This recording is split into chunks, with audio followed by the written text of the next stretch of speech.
Dando prosseguimento no nosso curso Eletrônica Prática, aula 68, módulo 3.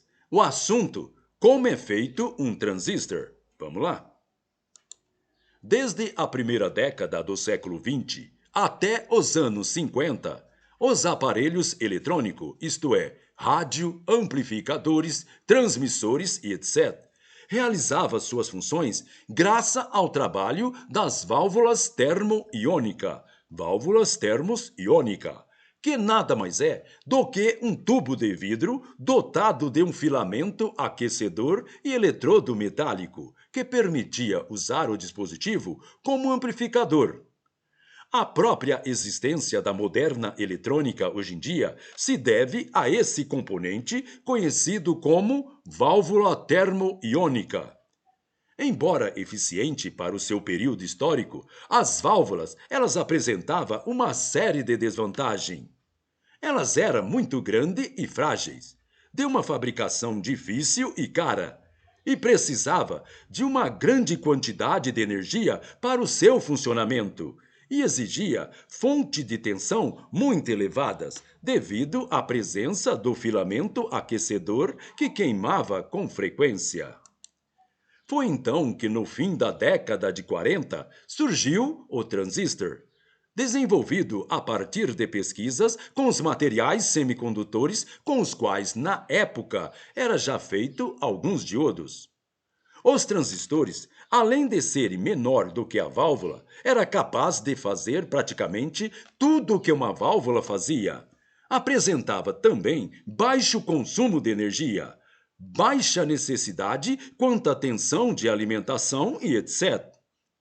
Há menos de 5 décadas de desenvolvimento e pesquisa, já podemos ver uma grande variedade de transistores e dispositivos semicondutores ativos. Para começar, falaremos dos transistores comum, também chamado de bipolar, já que a sua estrutura é formada por materiais semicondutores de duas polaridades, N, que é negativo, e P, que é positivo. Observe com atenção as figuras ao lado. Preste atenção na figura ao lado. Nela mostramos a construção física do transistor bipolar. Observe que no centro da figura, a título de exemplo, temos a aparência real de um transistor comum, isto é, de baixa potência. Observe agora com atenção esta outra figura ao lado. Preste atenção nessa outra figura. Nela mostramos a estrutura semicondutora interna e seu símbolo de um transistor de polaridade NPN. Observe o símbolo. Observe agora com atenção esta outra figura. Nela mostramos a estrutura semicondutora interna e o seu símbolo de um transistor de polaridade PNP. Observe que nós temos dois tipos, o NPN e o PNP.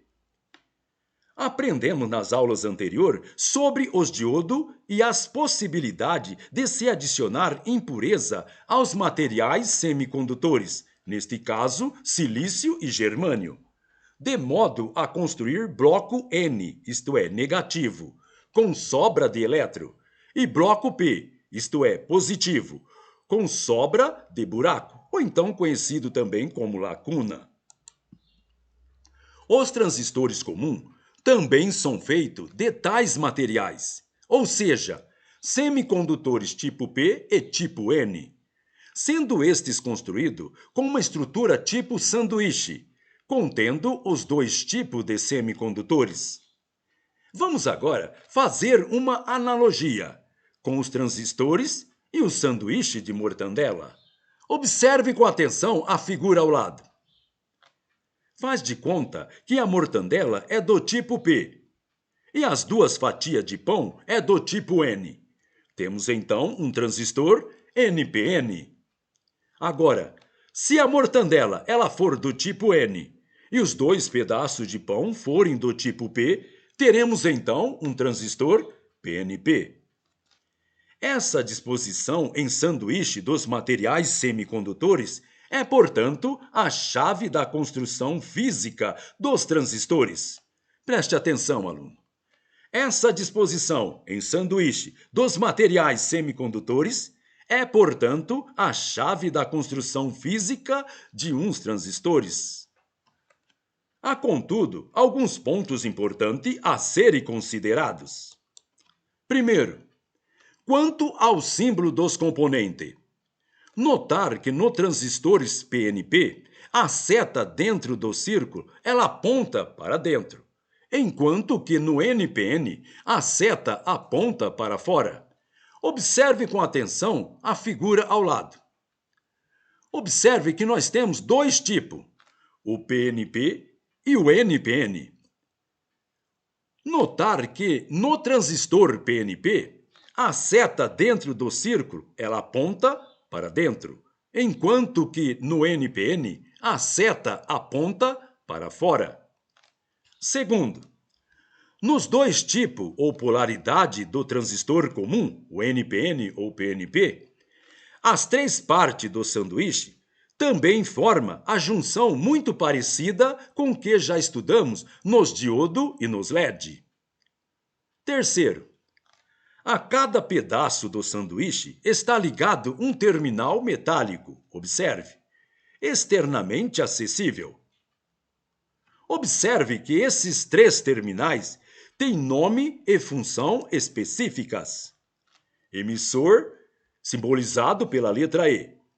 Base, simbolizado pela letra B. E o coletor, simbolizado pela letra C. Observe. Emissor, base e coletor. A diferença principal que determina a denominação de coletor ou de emissor é que no primeiro, que é o coletor, é levemente dopado, que nós já vimos, enquanto que o segundo, que é o emissor, é altamente dopado, ou seja, coloca-se menos impureza determinadora da polaridade no bloco semicondutor correspondente ao coletor e mais no bloco do emissor. Preste atenção, aluno.